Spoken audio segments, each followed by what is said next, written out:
There's found a few more meters in the bin. This is an Itron EM211. Noticed 1600 impulses per kilowatt hour. You've got an Actaris meter polyphase. We're going to hook that up. This is a submerged M2 XL4 version 3-5 and 2-rate element meter E421i. And I've got a few more emails. These are full with water, unfortunately, but the interesting thing is the serial numbers NZ2460888 and 999.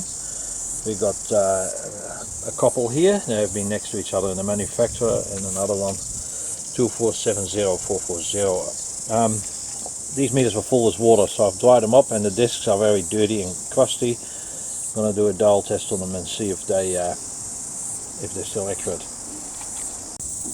Okay, I got the meters running. Phantom load. That one works.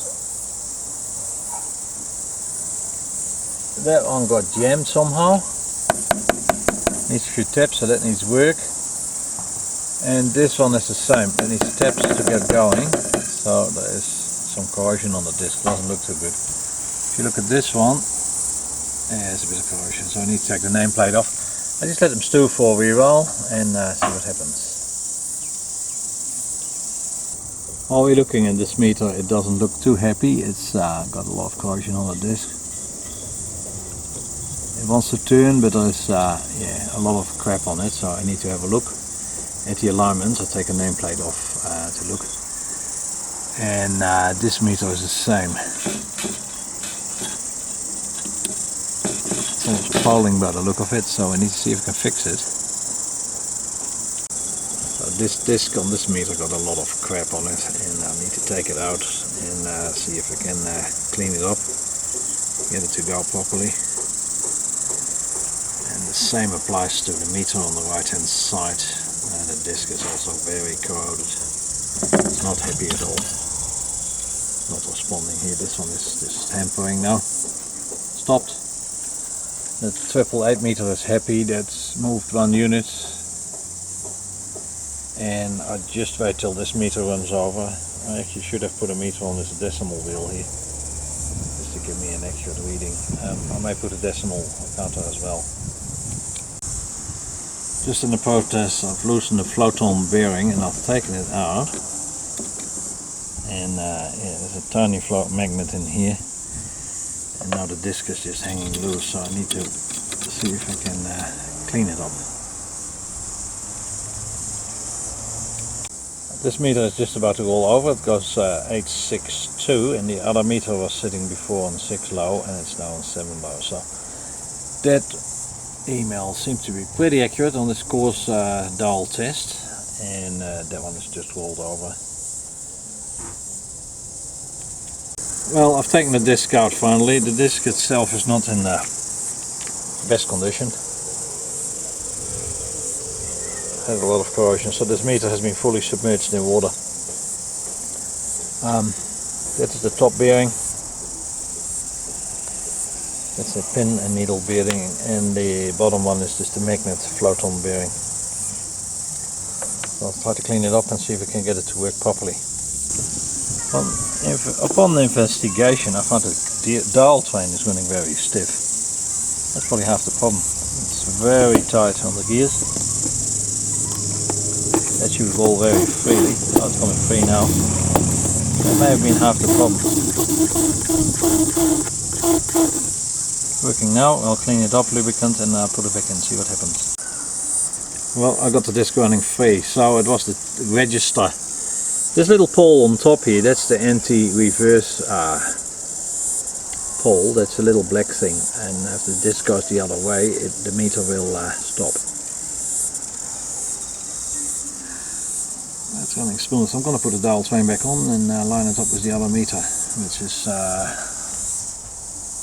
37 low compared with 862, so that's just about to click over.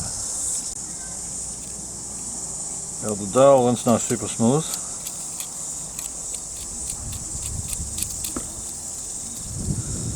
So that meter is a fix. Looks pretty good. So that meter is freely running now, and I think my feeling is that the other meter has the same issue as the register, so I need to check that out. Check meter is just about to run the 63. That's 8 low. Oh, that looks pretty good, and that one is running fine. It's 3 low, so they're more or less in the same sequence. Go back a bit.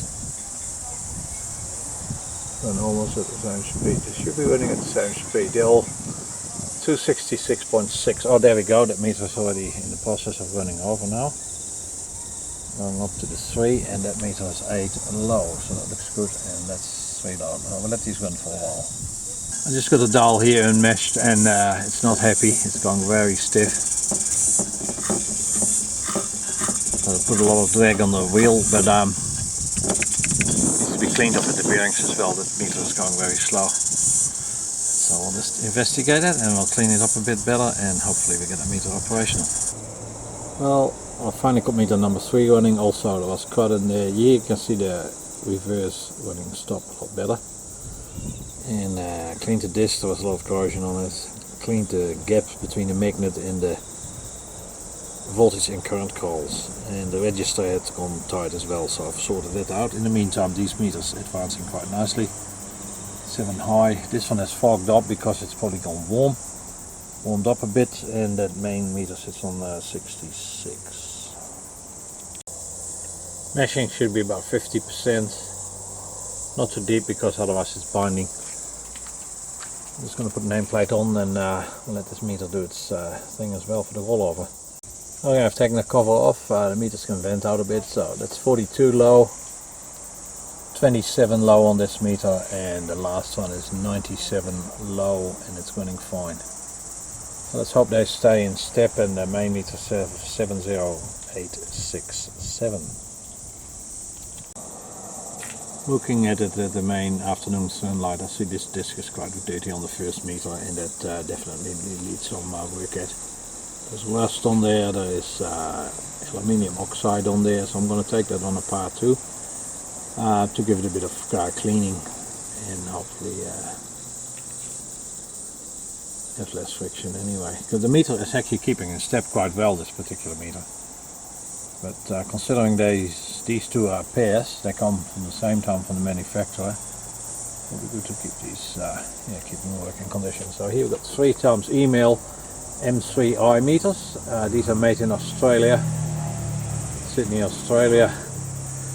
And there we have an Iskra meter, which is made in former Yugoslavia.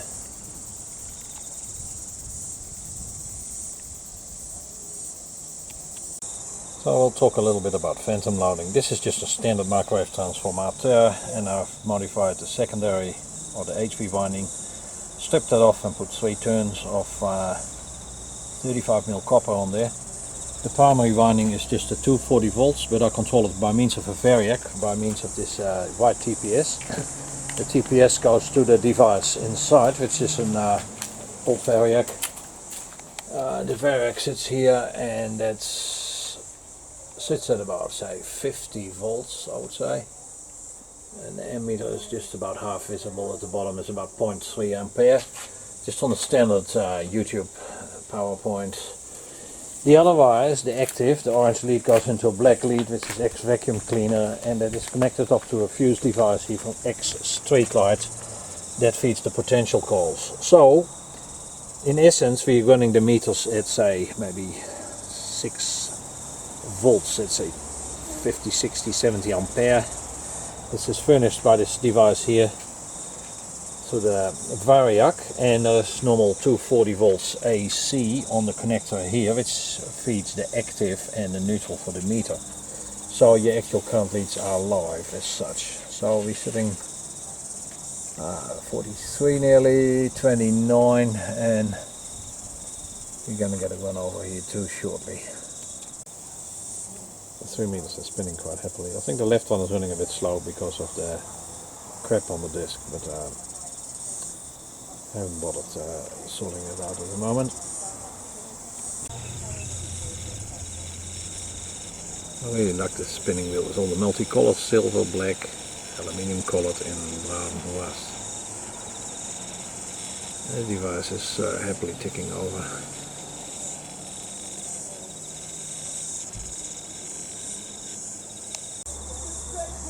Here we start getting into the rollover of 36,000.